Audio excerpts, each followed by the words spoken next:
गुरु गोविंद दोनों खड़ोए काको लागू पाओ, बलिहारी गुरु आपकी गोविंद दियो। बात समझ में आया? भगवान खड़े हैं और गुरु खड़ा है। एक बच्चा पूछ रहा है कि गुरु गोविंद दो खड़े काको लागू पाओ, बलिहारी गुरु आपकी गोविंद दियो। बात समझ में आई?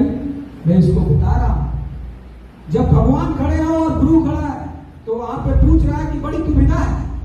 एक तरफ भगवान है, दूसरे तरफ गुरु है, तो किसको प्रणाम करना चाहिए? क्यों? यही सवाल है। जब वहां कहा गया कि गुरु को प्रणाम करना चाहिए तो क्यों करना चाहिए? उसी श्लोक में लिखा हुआ है बलिहारी गुरु आपकी गोविंद दियो। मतलब अगर आप नहीं होते तो इस गोविंद को बताता कौन?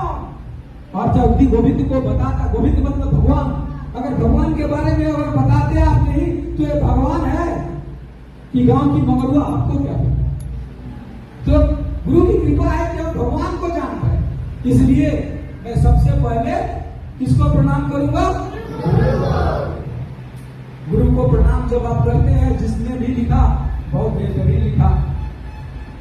एक चीज आपको जानने की जरूरत है कि आप सिर्फ गुरु की महिमा, कबीरदास ने लिखा है ना कि सारा पृथ्वी को अगर कागज बना दूं और सारे समुद्र को स्याही बना दूं तो भी गुरु की महिमा लिखी नहीं जा सकती।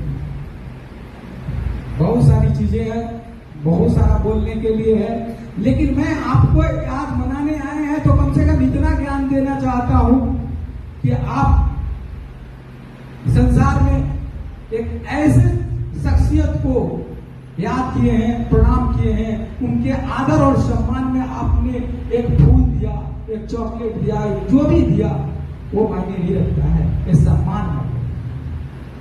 याद रखना, ये संसार में जब तक गुरुओं की महिमा ऊपर थी तब तक ये संसार बहुत बड़ा था, ये देश अपना बहुत बड़ा था। जिस दिन से गुरुओं की महिमा गिरने लगी, गुरुओं के प्रति जो श्रद्धा है समाज में कम होने लगा, ये समाज धीरे धीरे खत्म होने लगा और अभी भी बदस्तूर जारी है। गुरुओं की महिमा को कम करने के जितने भी उपाय किए जा रहे हैं, मैंने पहले ही बोला है, कोई एक आदमी जिम्मेवार नहीं है, समाज जिम्मेवार है, हमारी सत्ता और प्रशासन जिम्मेवार है, हमारी व्यवस्थाएं जिम्मेवार है। आपको मैंने बहुत बार मीटिंग में बताया है कि दुनिया में सबसे ताकतवर मुल्क जो है वो कौन सा मुल्क है? दुनिया में सबसे ताकतवर देश कौन है? अमेरिका। अमेरिका दुनिया का सबसे ताकतवर मुल्क है और दुनिया के सबसे ताकतवर मुल्क की सबसे बड़ी खासियत मैंने बहुत बार बताई है, आज भी मैं बताना चाहता हूं कि वहां पे जो सबसे बड़ा कोई जॉब है, सबसे प्रतिष्ठित कोई नौकरी है, सबसे कॉम्पिटिटिव कोई नौकरी है तो वो है शिक्षक। अगर अमेरिका में आप सबसे अधिक पढ़े लिखे लोगों में है तो आपकी नौकरी पक्की है कि आपको शिक्षक ही बनना है। हमारे यहां अगर आप बहुत पढ़े लिखे हैं तो आप आईएएस बनेंगे, है ना? यहां पे आईएएस बनाने की परंपरा शुरू हुई तो आईएएस लोगों ने सिर्फ चलाना, लेकिन समाज का निर्माण किसके हाथ में? गुरु के। टीचर को और क्या कहा जाता है? राष्ट्र निर्माण।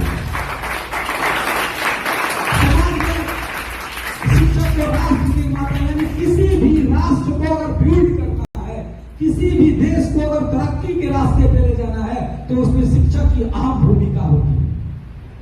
तो याद करो, अगर वो दुनिया में सबसे ताकतवर है तो उसके पास बुद्धि भी ज्यादा है और इसीलिए उन्होंने अपने यहाँ जो सबसे बड़ी सर्विस रखी है वो टीचर्स की रखी है।